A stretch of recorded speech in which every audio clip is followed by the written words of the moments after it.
It was a quiet, chilly evening when Jack Harrison and his family decided to venture into the unknown.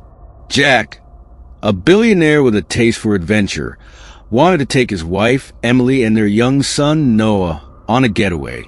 They had spent weeks working hard, and now it was time to disconnect from their lavish lifestyle and enjoy something simple, something unknown. So, they set out on a road trip to a secluded mountain area, hoping to find something they hadn't experienced before. The further they drove, the more remote the surroundings became.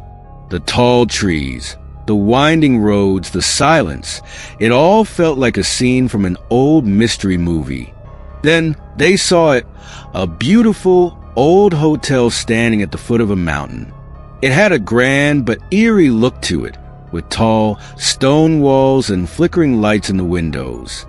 The kind of place that seemed like it had a history to tell. The family's curiosity was piqued. Perfect place for a night away, Jack said, his excitement palpable. Let's check it out. Despite the odd vibe of the place, Emily hesitated for a moment, but then smiled, seeing the joy in Jack and Noah's faces. They needed a break. After checking into the hotel, they were greeted by a stern receptionist who handed them a dusty key and led them to their room. Her cold, expressionless face sent a chill down Emily's spine, but she ignored it, trying to focus on the positive. Their room was even stranger. The walls were covered in peeling wallpaper, and the wooden floor creaked under every step. The only light in the room came from a dim lamp that flickered every few seconds. The bed was enormous, but the room was strangely devoid of warmth. Let's get settled in, and then we can go explore, Jack suggested, trying to shake off the feeling that something was off. But as he unpacked, Emily couldn't shake the sensation that they were being watched. The feeling grew stronger as she glanced toward the corner of the room. It was a strange porcelain doll sitting on a shelf, its eyes staring eerily in their direction. Emily couldn't remember being there when they first entered the room. Jack, do you see that? She asked nervously. The doll, Jack asked, looking up briefly. It must have been there. Don't worry about it. But Emily couldn't stop staring at the doll. It felt like it was looking right at her. The night grew darker, and soon Noah had fallen asleep on the bed. Emily and Jack sat in silence, trying to enjoy the evening. But the air in the room felt heavy, as if something were lurking just beyond their sight. Suddenly, Emily heard a soft whisper, a voice she couldn't quite place. She looked toward the doll again, but it wasn't just the doll that had changed. The room felt colder, much colder than before. Jack, do you hear that? Emily asked, her voice trembling. Jack, trying to stay calm, shook his head. It's probably just the wind outside. Relax. But then they heard something that made their blood run cold. A voice, clearly speaking their names one by one. Jack, Emily. The words came from behind them, but when they turned, no one was there. The room was silent again, except for the sound of their hearts racing. Jack went over to the window, trying to reassure his wife, but when he pulled back the curtain, he saw only darkness. The whispers grew louder, and suddenly the doll on the shelf seemed to move slightly. Its glassy eyes were now wide open, staring at them with an unnatural intensity. Jack stepped back, his heart pounding. This isn't right. I'm getting us out of here. But when he tried to open the door, it wouldn't budge. The doorknob twisted in his hand, but the door stayed locked. Panic set in as he tried again, but it was useless. Jack! The door! Emily screamed, now fully realizing something was horribly wrong. Suddenly, Noah began to stir on the bed. He slowly sat up, his eyes wide open but empty, as if he were in a trance. And then, to their utter horror, he stood up and started walking toward the wall. But what happened next was even worse. Noah didn't stop at the wall. His little feet began to lift off the ground, and he crawled up the wall like a spider, his body completely defying gravity. "Noah!" Emily screamed, rushing to her son, but her legs felt frozen in place, as if the room itself were holding her back. Jack tried to move but couldn't. The doll on the shelf seemed to grin at them now. Its mouth stretched wide in a sinister smile, as though it had orchestrated this nightmare. The walls creaked and groaned as if the house itself were alive, closing in on them. "Noah!" Jack shouted, but Noah didn't respond. His small body continued crawling higher, his limbs jerking and twitching unnaturally. His eyes were wide and unblinking, completely void of life. Suddenly, the lights flickered violently, casting shadows across the room. The temperature dropped sharply, and Emily's breath became visible in the cold air. It felt like the room had become a prison, and they were trapped inside it. In that moment, Jack knew this wasn't just an old hotel. It was something much darker, something that had been waiting for them. A soft voice echoed through the room, colder than ice. "Leave this place, or you will suffer." The family turned to find the porcelain doll, now floating in the air, its glassy eyes locked on them. But it wasn't just the doll. The shadows in the corners of the room seemed to grow, stretching like dark tendrils, wrapping around their feet, pulling them into the darkness. Jack screamed as he rushed to the window, his hands shaking. But before he could open it, a shadowy figure appeared at the ledge, its glowing red eyes watching him. "Get out," the voice repeated. Jack could feel his heart pounding, his breath short and ragged.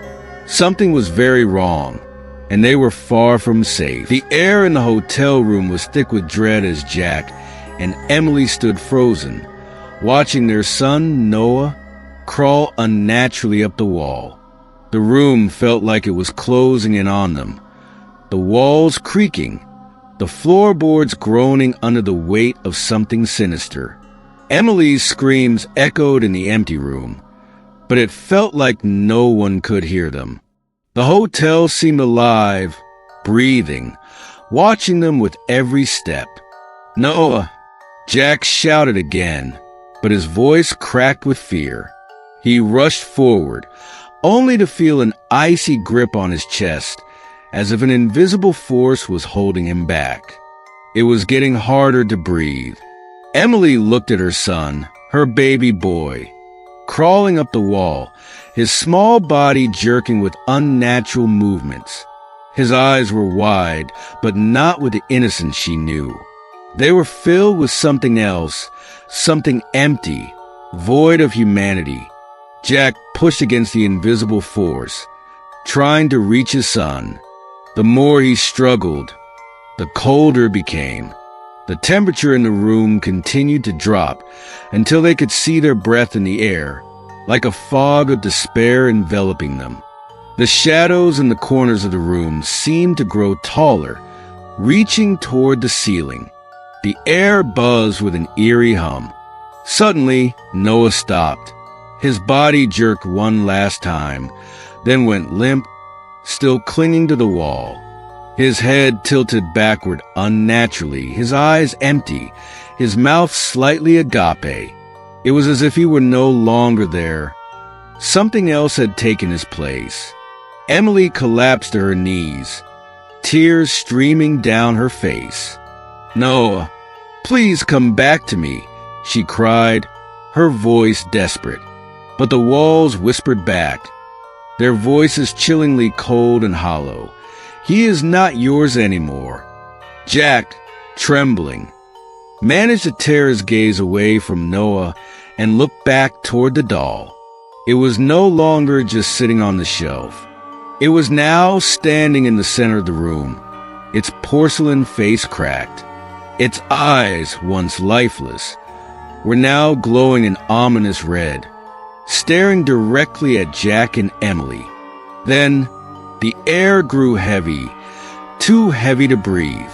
A cold wind swept through the room, sending chills down their spines. Jack felt a sudden pressure on his chest, and his heart raced. The whispers became louder, the shadows more tangible, like fingers reaching out to pull them into the dark abyss. The door to the room slammed shut with a deafening bang. Emily tried to get up and run, but the floor beneath her feet shifted like quicksand, pulling her deeper into the darkness. She screamed as she struggled, but her cries were swallowed by the oppressive silence. "Jack!" Emily's voice was filled with terror, but before Jack could reach her, the shadows around the room seemed to twist and turn, forming shapes that no human eye could comprehend. They moved like liquid shadows, undulating, wrapping around them. And then the doll spoke. "You should have left." The voice was chilling, hollow, and sharp like a dagger. Jack turned toward the doll in disbelief. The porcelain figure that had once been a simple decoration was now something much darker, alive and vengeful. Its head twisted as it spoke again. "Too late now. You have awakened the curse." Jack's heart sank as the room around them seemed to darken further. The temperature had dropped so low, frost began to form on the walls. The shadows moved faster, as if closing in on them, pushing them further into the corner.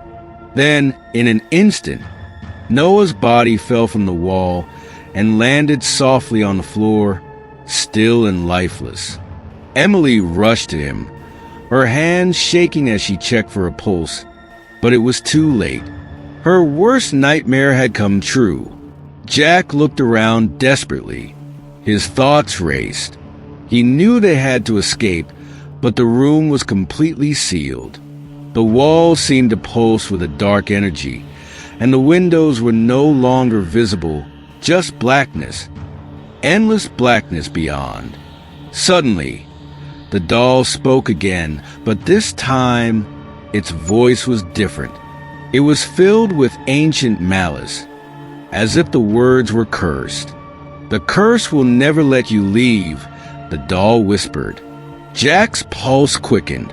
He realized then that the hotel wasn't just haunted. It was cursed, trapped in a cycle that no one could break. It had been waiting for them, luring them in, and now they were the latest victims. "Emily," Jack whispered, his voice shaking, "we have to find a way out.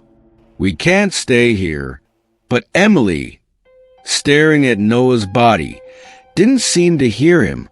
She was lost in her grief, her heart broken in a way Jack could never understand. Jack couldn't give up now. He had to save his family.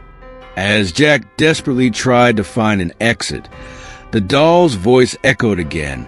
"You can't run from what's already inside." Suddenly, the walls around them began to crack, and from within, a dark figure began to emerge.